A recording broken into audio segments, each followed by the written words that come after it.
The Kingdom of Saudi Arabia has historically been closed to outsiders, making it known to some as the last great forbidden kingdom. However, through sweeping reforms that encourage foreign investment and tourism, the country is now inviting independent travellers past its portals. We travelled over 4,000 kilometres in 90 days. This took us from the Star Wars landscapes in the north to Al Nasla Rock, which looks like it was cut with a laser, to Maraya, the largest mirrored building in the world, to Diain, a spectacular fortress town, to Abha, a city that's situated at 2,300 metres in the Misty Mountains, and to Riyadh, a truly sprawling city with some nice historic buildings. Before visiting, our entire perception of Saudi Arabia was based on what we had seen in the media, and frankly, it was never good news.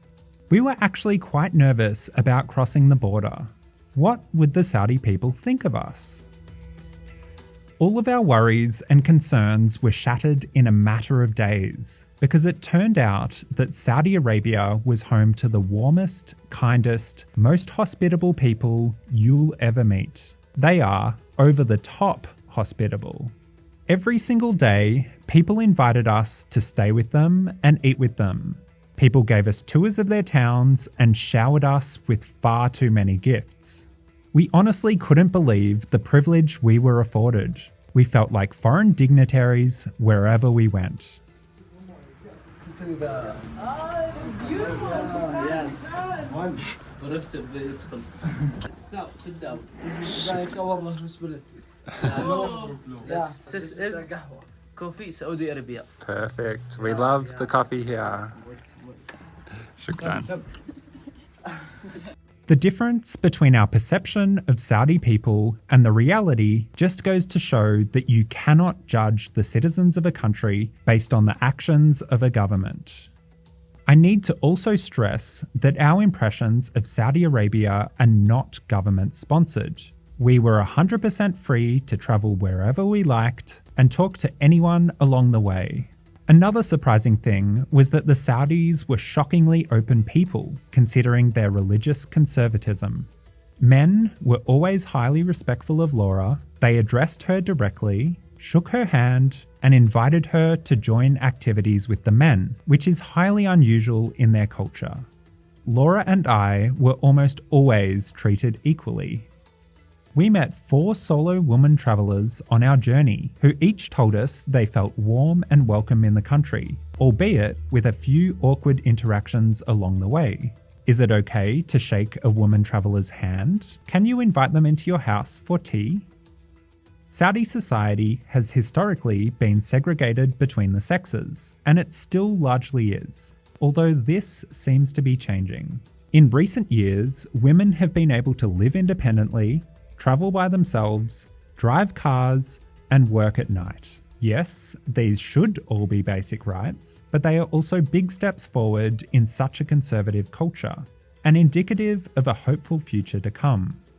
Back to the hospitality.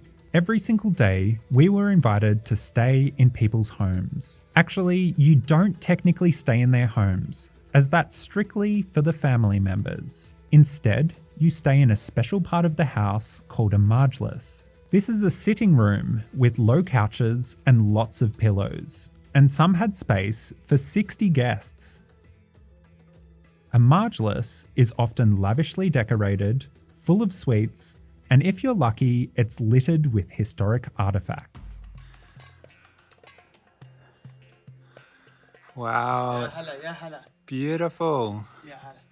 Wow. This is my father, and this, Belgique. Yeah. Okay. It's USA. More than 100 years old? Yeah. That's beautiful. Do you know what does it say No. anything? No? Here Arabic. His name Ya Rab. Was that the person that owned? Ya Rab. Is God, Allah. Allah. Yeah, his name here, just this Arabic. Is all, I can't speak. Is here Ya Rab. Okay. A highlight was being invited to stay with a sheikh, or tribal chief, who gifted me the full Saudi garb. Aribu fi Belasmed. Saudi men usually dress very traditionally, almost always wearing a thobe, ankle-length robe, with a gutra, rectangular cotton headdress, and an agal to keep the gutra in place. A bisht is worn on special occasions, such as weddings or festivals. The bisht I was gifted during the Eid holiday had exquisite gold detailing. Women usually wear abayas with full face coverings in public. It's no longer a legal requirement for women to keep covered. In fact, the religious police you might have heard of were disbanded a few years ago. However, being covered is still deeply entrenched in the culture, and as a result, I saw few women's faces outside of major cities. Laura was able to converse with women in small towns, including elder women with tribal facial tattoos, which was once common across the region. It was refreshing to meet women in educated, specialized job roles. For example, in the medical or archaeological fields, women actually make up 60% of all university students in the country. It's clear that education is highly valued in Saudi Arabia. The best students even get fully paid scholarships to international universities, with $2,000 per month to cover their living expenses. Many Saudis speak English in cities, but when you get to the small towns, you'll need to use Google Translate. The language barrier was never, ever in the way of great hospitality. We sometimes spent days with people in their homes who didn't know one word in English. Saudi homes are very private. You cannot see inside any house from the outside, as the windows are small and they have reflective finishes. This is primarily due to the segregation of the sexes, but it also helps with the extreme summer temperatures. The houses are ridiculously big, as Saudi families can be extremely large. How many brothers and sisters do you have? Was our icebreaker question, and it often resulted in a small laugh as some people have 20 or 30 siblings.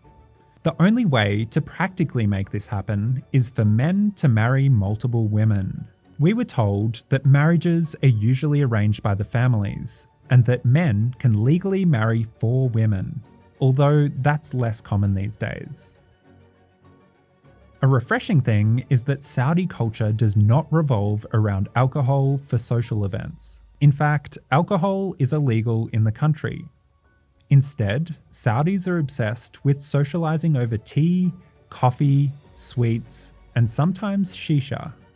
Cafes replace bars in this kingdom and often feel just as fancy. Our favourite Saudi dish in restaurants was musaga, but if we had the option, we were hunting for South Asian restaurants. Saudi citizens make up roughly half of the country's population. The other half are largely expats from India, Pakistan, Bangladesh, and Nepal who work in unskilled jobs and undoubtedly make the best food. I should also note that whenever we needed groceries, they were always super easy to find because all supermarkets used the same trolley symbol. That's very helpful when you can't read Arabic. Speaking of good food, picnicking is probably the #1 pastime. Everyone had a rug and tea set in their car. This allowed us to sit and relax in some of the most picturesque places on Earth, including underneath incredible rock formations and on top of mountains. The mountains are surprisingly large in Saudi Arabia. The Asir Mountains in the southwest of the country extend for about 600 kilometers between Jeddah and the Yemen border. There are dozens of towns and cities above 2,000 meters that are intermixed with fragrant juniper forests, waterfalls, large reservoirs, and spectacular views. This was undoubtedly our favorite region to visit. While it was more than 40 degrees Celsius down at the coast, we were amongst snow and ice in the higher reaches. The highest peak is about 3,000 meters high, and we summited it on our bikes, of course. The mountain climate was a lovely change from the hot and dry desert areas. It's green in these mountains thanks to jet streams that bring in moisture from monsoons on the other side of the Indian Ocean. This makes it a great place for baboons to live, which are far too habituated and a bit terrifying when they gang up with the stray dogs.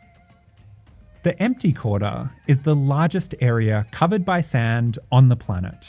It occupies more space than either France or Texas. Wadi Disa is another natural wonder to visit, as it's a deep valley with palms and amazing rock formations all around. It's Saudi Arabia's Grand Canyon, if you like. Another lovely place is the edge of the world near Riyadh, with dizzying views into the distance. And don't forget the rich underwater sights. The Red Sea coral reefs are some of the least spoilt and most spectacular in the world.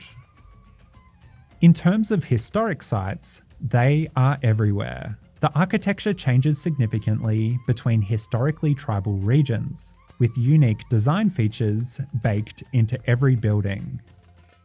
The oldest large-scale structures at Madain Saleh date back about 2,000 years and are tombs built by the people responsible for Petra in Jordan.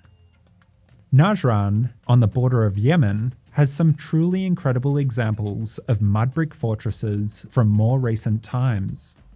Diain is one of the most spectacular historic towns in the country, built atop a hill deep in the mountains. Rij Al Alma is another fascinating place, with a truly impressive scale and over 60 stone buildings, with some that are 900 years old. And the mud brick city of Diriyah is currently receiving a huge revamp to turn it into the historic tourist site of Riyadh. The Visit Saudi website is an invaluable resource for finding these attractions, with interactive maps that show places of interest all over the country. But despite recent efforts, the country is not established for tourism just yet, especially if you're a budget traveller. This means you often need your own transport, and there are no backpackers or hostels either. Hotel rooms are often $40 to $50 per night, but are usually equipped with kitchens, washing machines, and lounge areas. The camel-obsessed stereotype rings true in Saudi Arabia. Camels serve no real commercial purpose, which makes keeping them more of a status symbol than anything. It was always fun to visit camel herds with their proud owners, as their passion for the animals is palpable. Some camels are also raced. We ended up at an event with a prize pool of $20 million. If that isn't your cup of tea, you could always attend a camel beauty pageant. Driving four-wheel drives through the desert is another Saudi stereotype that checks out. We spent many days exploring alien desert landscapes. It's especially fun when you can pick any direction and drive.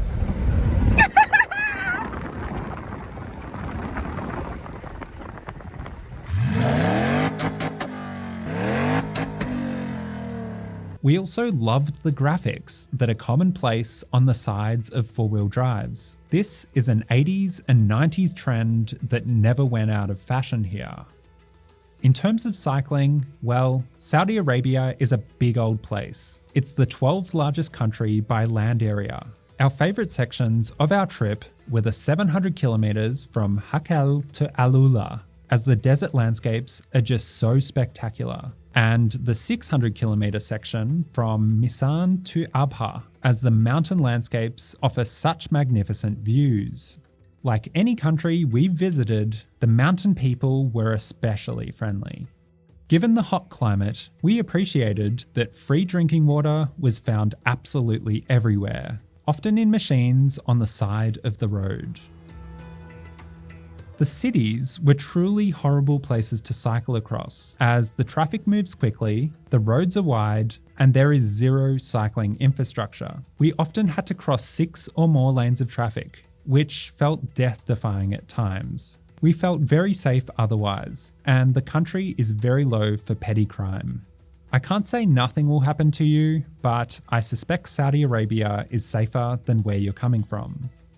It's worth noting that the police can be a bit overprotective in the south when you travel on a bicycle. We had a police escort for multiple days near the Yemen border, which was simply to ensure our safety. We were never restricted regarding what we could do or see, but we no longer felt independent. Freedom of the press and speech are restricted in Saudi Arabia, especially if it's criticising the royal family, so we had to be respectful of that at all times. We were also respectful of the way we dressed, as anything immodest is generally frowned upon. But ultimately, it's the responsibility of any tourist to follow the customs and laws of the land. I too would expect Saudis to be respectful of how we live in Australia. So, should you visit Saudi Arabia? Saudi Arabia has been a mysterious, forbidden kingdom for a long time, and that makes the culture vastly different from any we've experienced. There were surprises at every turn, and as a result, we can genuinely say it's one of the best countries we've had the pleasure of travelling. The country is currently trying to work out how to balance its highly conservative culture with globalization, new ideas, and tourism, and observing this change is fascinating. We think that right now is a great time to visit.